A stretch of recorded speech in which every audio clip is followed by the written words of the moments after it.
what's really going on. Look what we're having for breakfast today, guys. We're having Earth Zone unsweetened almond, organic blueberries. How you doing? Let's go. Straight to the hash info. Their attitudes, you know. I thought maybe I was all in this all on my own. You know what I mean? Nope. There's people out there that aren't pusses, and they're coming around, and they're making changes. You see, when you don't stop evil, evil never stops coming, right? When you stop evil, evil stops coming. How simple is that, right? Now, if you grew up in a environment that might not be like so rough and tumbled, you probably don't have a clue what I'm talking about right now. You've probably done a lot of tuck tail and running in your lifetime, haven't you?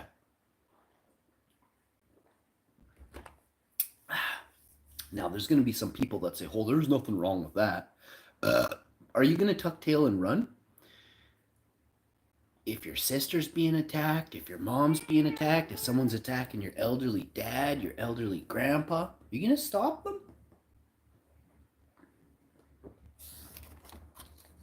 Take out somebody you know and put somebody you don't know. Are you going to help them?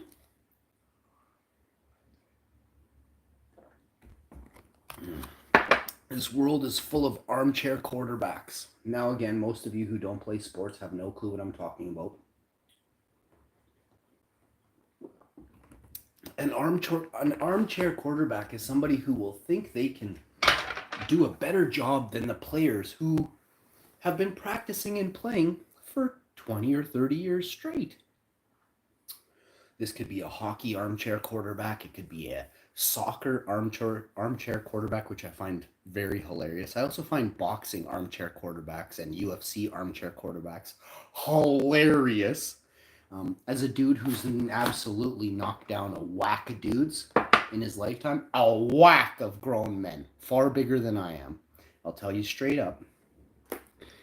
When I go to people's houses or I hear people talk about scrapping and stuff like that, oh boy, does it get interesting. Now, when I get a chance to hang out with somebody, I always give them advice whether to defend themselves or take off running based on how they handle themselves, if they have any backbone, right? So I always tell most people to take off running due to the fact that I know it is a large group of people that has no clue how to fight, how to defend themselves, how to look after others in times of peril, right? Who are you going to call? The cops? Well, you got about 10 or 20 minutes till they get there. How long do you think it's going to take the bad guy to get through your door? I'm going to be real with you. How many minutes do you think it's going to take a bad guy to crawl through your window? Right? So, think about this. What are you going to do in the face of danger when you have nowhere to run? Oh, what? So I've been waiting to have this live stream for a while now. There's been times, I remember about 4, 5, 6 years ago, there was a guy at Walmart, absolutely a wastebasket, and he ran at my wife. He ran at my wife's car door. He jumped out of a vehicle in front of her and ran at her car door. I hopped out, ran around the side of the vehicle, and I got right in front of him. And I don't know what he was gonna do, but this dude, when I encountered him, was on meth, and it was intense, bro. I'm not going to get into details of what he was saying to me, but let's just say it was nothing polite or pleasant that you'd want to hear from a person you had just met on the street randomly, right? So I told dude, I said, you gotta watch yourself, bro. Like, these were threats. Obviously, these were huge threats you're saying. Again, I won't say what he was saying, but if you're from Winnipeg, you can probably imagine it was anything but good, okay? So, after the threats were thrown, he tried to, I think he moved me like a centimeter, and I began to show him that I was a pretty big man. And when the scrawny meth head realized that he couldn't overpower me, he quickly ran back to his van. I was chuckling the whole time. My wife stayed in the vehicle with the door locked and everything, car running. And we had moved away about 50 feet from the vehicle. Actually, I moved away and he followed me. So I thought that was interesting. Broad daylight, 11:30 or 12:30 in the afternoon. I couldn't believe it. On a Tuesday. And this was in St. Vital, outside the Walmart. Like literally 17 feet from the Walmart front doors. And there was so many people around. Nobody intervened.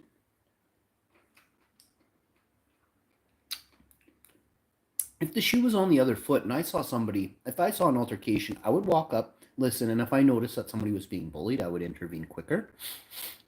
If they were fighting over a bag of Snickers bars, I would have left it alone because they're both dumb. But if somebody is in peril, I will always intervene. You may not, but that's because you're a puss. But that doesn't mean I have to puss out because you think I should.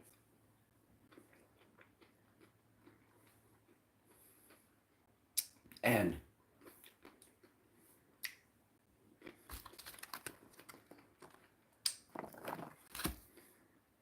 I get a lot of comments in the chat that, people are being bullied and stuff like that. And sometimes I say things that give people, a push in the right direction at stopping the evil that's constantly abusing them, right?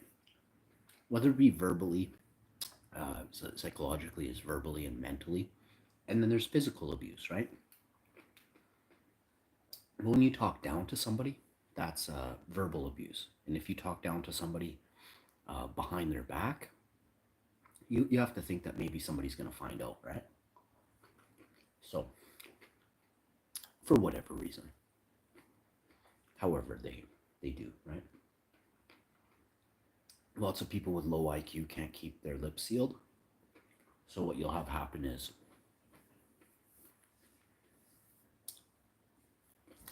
a low IQ person really doesn't have much to say to begin with, right? So really all that's on their mind is that one thing that they're supposed to keep quiet, right? Somebody with a high IQ understands that secrets are bad. But now if it's a secret that's about a family member and you go spouting it just because you have no life,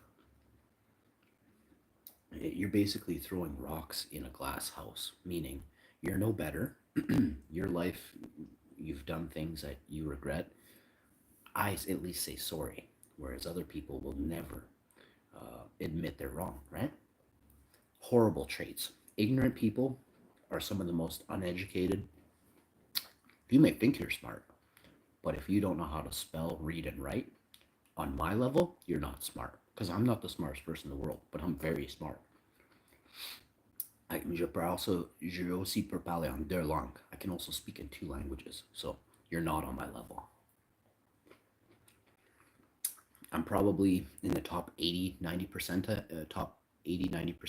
of smartest people in Canada. Now, if you take Canada and put it across the world, I might be in like 26th or 20th place for countries, out of, in that 90 percentile. There's, of course, Japan and Korea and China have excellent schooling systems if they're used properly, right? Doesn't necessarily mean that every person from China has a higher IQ than me. It just means their top 10 percentile has a much higher IQ than Canada's. And I mean, you wouldn't understand that because, again, unless you're on my level, right? But where I come from, I don't take shit. I've never taken shit from anyone. And I mean, I was 16, knocking down bullies who were 30, right? So you guys aren't on my level. Also, there's a miscommunication by text here. I have a bad back. I've said this before, but again, if you're ignorant or if you have a low IQ, what I mean by a bad back is I have inflammation. So I have these huge muscles in my back that allow me to lift 225 pounds across my chest 3 or 4 times. Well, I don't weigh that, right? So I lift far more than I can bench press far more than my body weight multiple times. Now, why don't I work out anymore? with a barbell because it is a lot of pressure on my back. So for about a decade, I have stopped using a barbell. But I still use free weights. I use 40 pounds of free weights in one arm. I curl it 60 times. I'll do it on a live stream today. 60 times, 40 freaking pounds. It's nothing. I don't start sweating or nothing. I do it with both arms. I put 20 pounds behind my head, 25 pounds behind my head, and I do it 50 times. Up, like up and down, straight up. That doesn't mean I'm weak or that I'm unable to throw solid haymakers and absolutely destroy people's evil inside of their pea brains, right? I can. So we got to think about this. Inflammation leads to sore muscles, which can absolutely, if somebody has injured themselves 6 weeks before doing a bunch of heavy lifting, because they didn't get any help from anybody, that's fine. That's the life I lead, right? I also don't ask for help. My wife will ask for help once in a while, but it doesn't always pull through, which is hilarious. But a couple ladies helped us that my wife asked, and then one dude, and another dude that we don't hang out with anymore. He actually so one of these ladies, well, no, it's personal, but let's just say one of these dudes is such a goof. And he's really quite despicable to his ex. He was one of the most he was a huge cheat.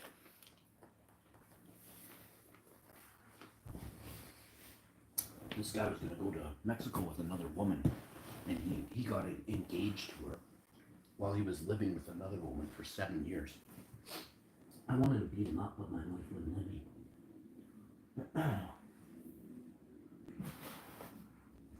And I didn't like the guy at all. And she's like, you have to be nice to him for her. I'm like, no, I don't. But I was.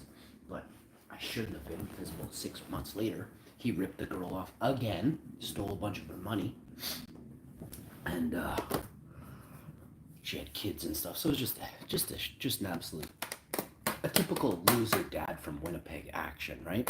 A real typical dad meets the level of my dad, you know, which I didn't think that was humanly possible to be as big a loser as my dad was, but apparently it is. So after I found a beaner just sitting here. Oh. But I was telling you about stuff, so listen to this. If you ever are in danger, you really have seconds to think about your choices, right? Someone has a weapon, I suggest you run, right? But if somebody has a weapon and they have somebody else who's much smaller, much younger, maybe it's a child, maybe it's a young girl, maybe it's a young mother, maybe it's a young boy, I'm going to intervene, even if it's just to try and maybe get them to take the weapon off of the child and point it towards me so I can talk them down, and maybe say, hey, take me instead of the child or the girl. I'm down for that. This world is, you aren't going to be the changes that you want to see in this world unless, and everyone's like, oh yeah, but what about your life? Well, yeah, but what about the life of the other person? Who is willing to give up something for somebody else that they've never met? When are we going to start to recognize that you have to love thy neighbor? And the saying behind that isn't your neighbor, it's love everybody around you. Love your neighbor is most people in 10 years won't have houses. So you're just supposed to generally love everybody around you. Now, if you find somebody that's not reciprocating love on the same level you're throwing down, then you need to make sure you stop that, right? Love is, most people are very greed driven. If you learn about people will only hang around with somebody else that they can benefit from, right? I'll give you an example. Maybe somebody will come over one day and they'll be like, hey, do you want to hang out? But then when you get there, they're like, hey, can you install my lights for me? Well, I don't like doing that, but I'm not very good at lights. So, I mean, is there a time that I could say to my buddy, be like, hey, I don't know electrical, but I could come over and help you shovel. Can we trade some like time for work for, this and that? Or Like, what? How can we work something out here where you could come and give me a hand with electrical because I'm not that good at it, right? Recently, I started doing my own electrical. It's very simple. It's not as hard as it's. You have to make sure all the power is off. You have to check it twice, and you have to make sure you're in safe hands, right?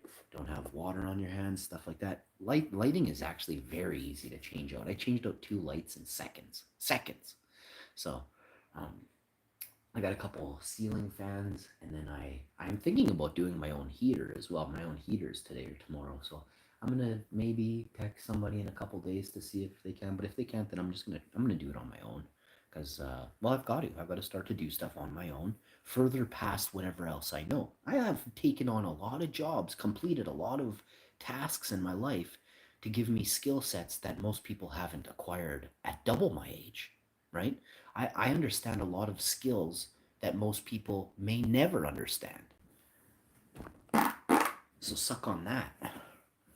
Meanwhile, there's people sitting on like whatever you're sitting on. You got some money in the bank, whether you're 40 or 60 or 70, but my skill set can make that much money, right? I'm 40-ish years old. I'm not going to give away my exact age. You can figure it out if you're got any kind of brain, but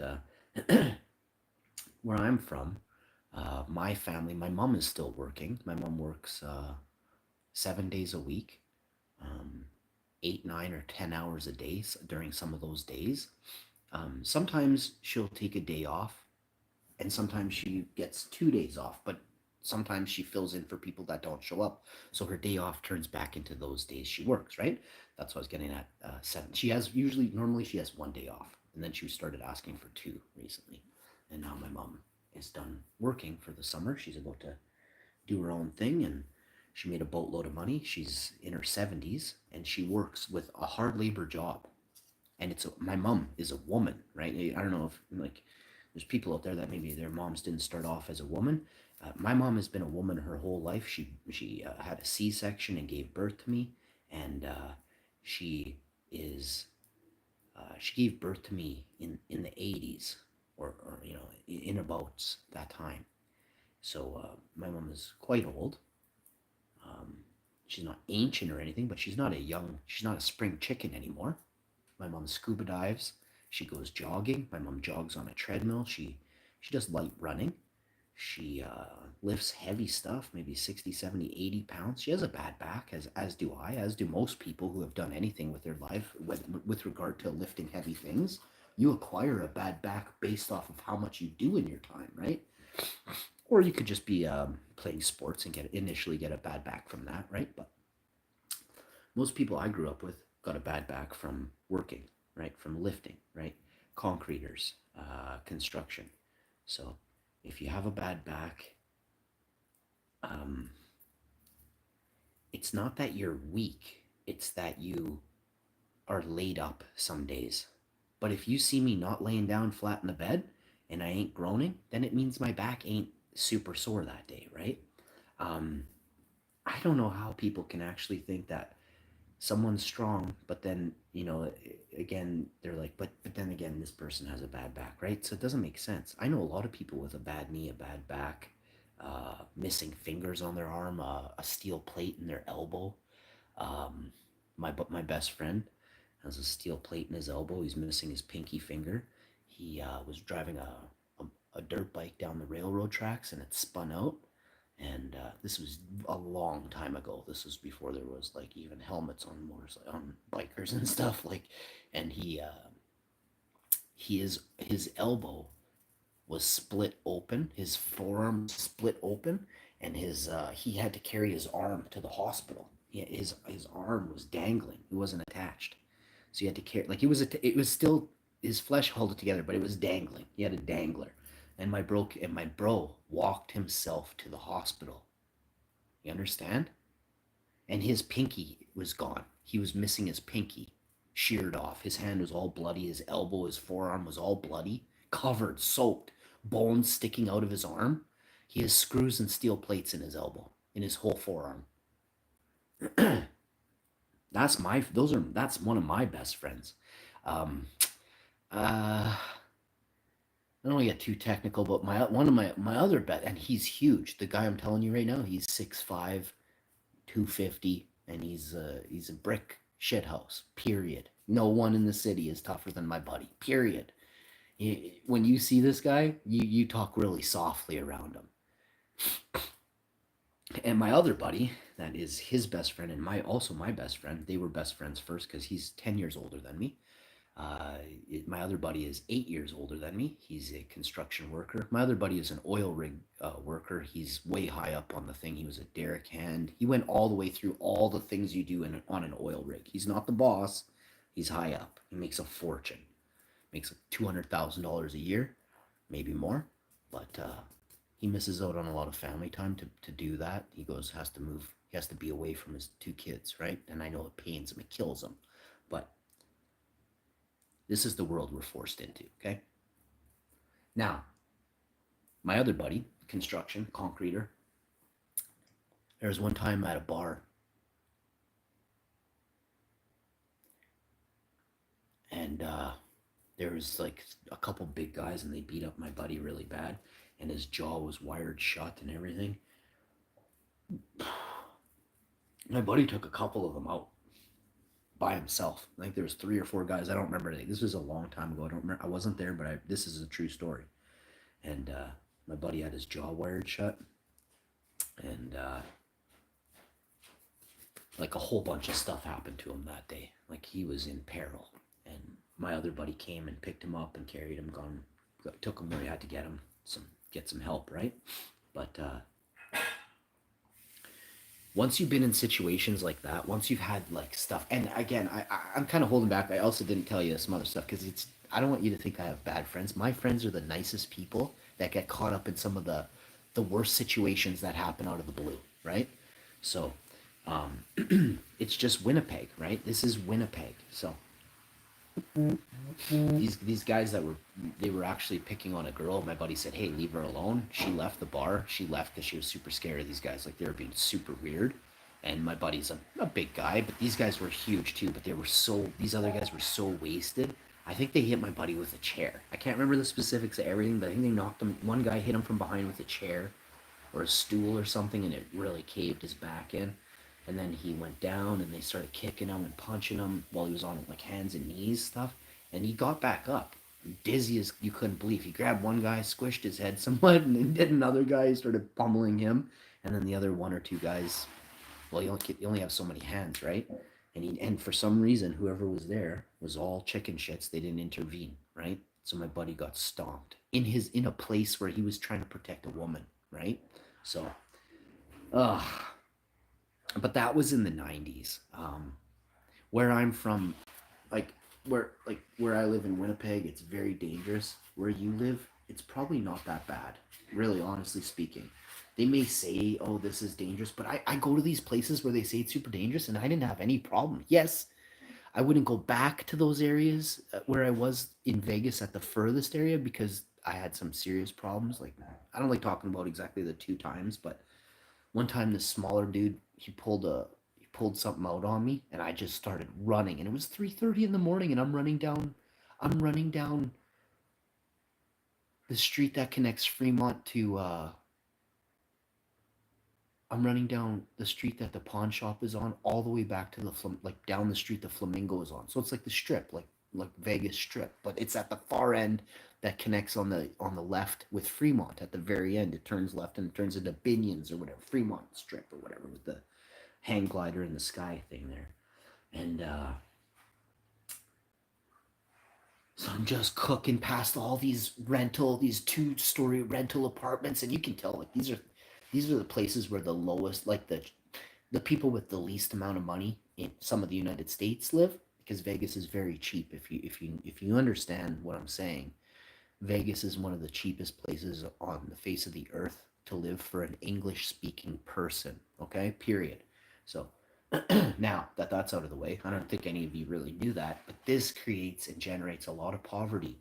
See, if poor people don't have to, wear a winter coat, that's a much better place for them to be. So California, Vegas, Arizona, Utah, these places are swarming with homeless, like less fortunate people, swarming. And I can only imagine since 2020 that Vegas is absolutely distraught. Like it's got to be wicked bad over there right now. Wicked bad. So, with that being said, I do recommend people run from a person with a weapon, but I'll say it again, if the person is using or barreling down a weapon against a child, a woman, you have to intervene. Even a man, even an elderly man, or anyone, rather. I guess I shouldn't be limiting it to not guys, but some guys, kind of maybe dig their own grave with regard to maybe he owed him money for something. Like, we don't know the scenario that put that guy to hold him like that, right? Now, if it's a coincidental thing or wrong place, wrong time, guy doesn't know the perpetrator, the victim doesn't know the criminal at hand here. I guess that makes sense to the assailant, whatever you want to call the guy. But you have to understand, doing nothing leads to more problems later. Period. Period. I watched so many videos with my wife, and my wife agreed 100% that all the people were cowards in the videos that stood idly by and watched. It's cowardice. It's a you think that you think there's some sort of thing going on with people and just short stories or short videos and stuff like that. There is a pandemic of fear in people, and people are scared to do anything. The people who are acting evil are some of the most malnourished, uneducated, and are not good at fighting. They're not good at grappling. They're not good at most things. Yes, some of them are on super meth heads. You get the odd Super Mario meth head that, he's jumping through walls. I guess, you know what I mean? Pamela Walker in the house. What's up, Pamela? Hope you're having a great day. I don't spend too much time in the chat talking with people sometimes, but sometimes I say hi, and you got a hi out of me. That's incredible, Pamela.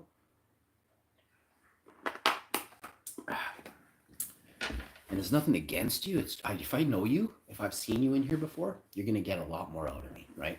You're going to, oh, hey, how's your day? Oh, how's your puppy doing? Or whatever it is, But until you come back a few times, there's no bond. We haven't formed any sort of connection here. You know what I mean? So it's nice to see new faces in the chat. If you're new to the channel, make sure you subscribe really fast.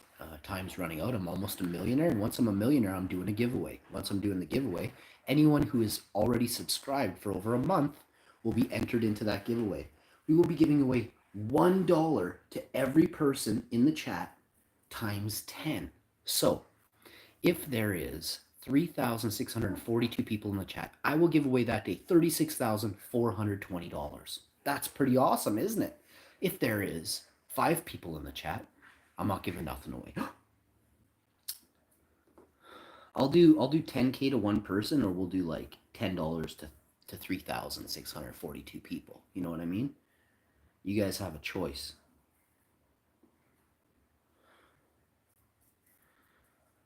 I really, really appreciate everybody coming by, tuning into the shows. I'll get out a couple more for you in the next couple days.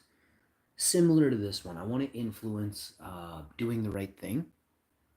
And if doing the right thing means running for you, then that's fine. But if it means protecting somebody from danger, then that's even better, right? If you're going to run, I think you should run and call the cops, right? Don't just run away and forget anything happened just now. You should have some responsibility to be like, you know what? I want to, but then again, most people don't really know what to say, right? Like, you're going to phone and be like, yeah, so there was something going on. Be like, yeah, and? It's not like going to happen. Nothing's going to, what you need to do is give a description of the perpetrator, and maybe his height, his weight, goatee, blonde, blue eyes, whatever it is, earrings, nose rings, pock marks, tattoos. Your clothing description is great for that moment. Shoes, and age. You want to do age, sex, and location, and then you want to do, I guess this isn't racist when you're talking about you're not labeling someone, you're helping describe a person, right? So it could be a person from Japan, it could be a person from Iceland, it could be a person from North Germany. Like, just there's nothing wrong with that. It gets bad when you are using it to bully someone, right? If you're giving a description of somebody, who cares? You're saying this person could be Korean, this person could be Icelandic, this person could be Italian. I think they were speaking Italian. They might be Italian. You know what I mean? So you're just going that route. You're not. It's nothing to do with anything else, right? I believe the laws in Canada actually prevent people from helping others. And if this is the case, the only way to fix this is to strike down the law. You must be charged with the law that you feel is invalid and actually harms the people more than protects the people, right? Laws are supposed to be put in place to protect the people, to govern and protect the people. If the law is found to do more harm than good, the law is instantaneously struck down. And I am the man that will strike down any law that prevents a good Winnipegger from doing the right thing against scum suckers. You understand me? Trust when I say I know the laws. You don't know the laws like I do. And on the next level, I'll change the laws. That's something none of you pusses in the chat will do. Stay tuned, folks, for more great videos just like this. And remember, when you think you're tough, prove it. Act tough. Don't say you're tough. That means fuck all in this world. Act it.